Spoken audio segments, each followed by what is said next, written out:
तर breaking news पाहूयात। आतापर्यंत महाराष्ट्र आणि उत्तर प्रदेशात इंडिया आघाडीची सरशी झालेली दिसते। कलानुसार यूपी नंतर महाराष्ट्रात मोठ्या उलटफेराची शक्यता। तर उत्तर प्रदेशमध्ये समाजवादी पक्ष तब्बल 34 तर काँग्रेस आता 8 जागांवर पुढे आहे। तर महाराष्ट्रात देखील आपण पाहतोय उत्तर प्रदेशची आकडेवारी पाहतोय 34 जागांवर भाजप पुढे आहे, 36 जागांवर समाजवादी पक्ष तर काँग्रेस 7 जागांवर आघाडीवर आहे। तर 2019 मध्ये 62 जागा इथे भाजपला मिळालेल्या होत्या। उत्तर प्रदेशाची कामगिरी ही देशाच्या राजकारणामध्ये अत्यंत महत्त्वाची ठरली आहे। मात्र तिथेच भाजपला इथे फटका बसताना दिसतो। भाजप 34, सपा 36 आणि काँग्रेस 7। तर इंडिया आघाडी जी अखिलेश यादव आणि राहुल गांधी यांनी सोबत मिळून केली त्याचा कुठेतरी मोठा फटका भाजपला बसताना दिसतोय। महाराष्ट्रामधला आकडा जर पाहायचा झाला तर सध्या भाजप 11, राष्ट्रवादी पवार गट 7, शिवसेना ठाकरे गट 12।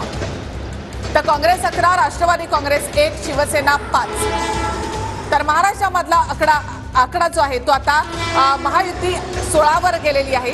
17 जागांवर आता पोहोचली आहे। भाजप 11 जागांवर, एकूण महायुती 17 आणि महाविकास आघाडी 30 वर पोहोचली आहे आणि इतर 1 म्हणजे विशाल पाटील सांगलीमधून आघाडीवर। महत्वाची बाब म्हणजे सध्याच्या क्षणाला शिवसेना ठाकरे गट राज्यातील सर्वात मोठा पक्ष ठरताना दिसतोय।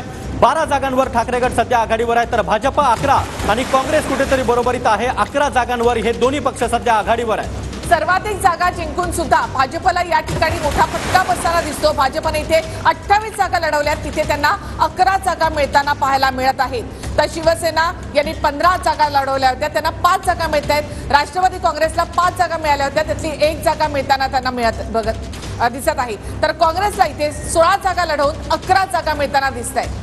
बरोबर आहे। तर शरद पवार गटाला या ठिकाणी 7 जागांवर आघाडीवर आहे। तर राज्यामध्ये उद्धव ठाकरे यांच्या नेतृत्वातील शिवसेना सध्या सर्वात मोठा पक्ष ठरताना दिसते।